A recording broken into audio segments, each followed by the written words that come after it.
Hi Tito J. At hi din po sa mga nakikinig ng The Manila Envelope. Please call me Sheena, not my real name. I am 28 years old and currently working as a call center agent dito sa Eastwood City.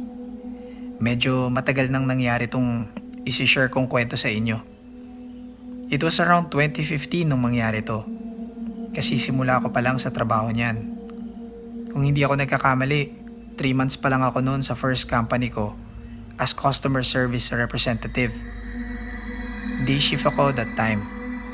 5 a.m. to 2 p.m. ang duty ko. More than 80 stations yung meron kami sa floor niyan, which is super loaded kapag night shift.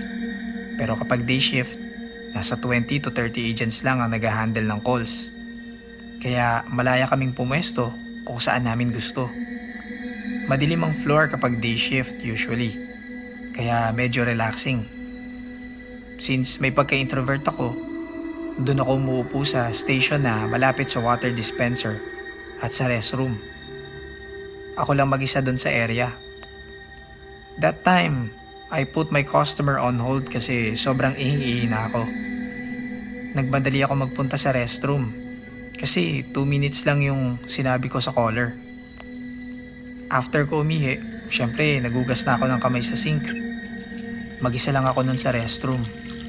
Tahimik ako na nagbabanlaw ng kamay. Until my eyes caught something na nakakabother. I swear, I saw myself in the mirror na nakangiti. Creepy kasi hindi naman ako nakangiti nun. Saka yung ngiti sa mirror, yung parang may masamang balak. Napasigaw ako and I ran so quick. Tinawanan ako ng mga kasama ko na nagulat din sa sigaw ko. Pero sabi ng isa kong kasama, magsimba raw ako pagka-out. Kasi may sinaniban na raw dati dito sa office. Nakiusap agad ako sa TL ko na magla-log out muna ako para lumipat ng station.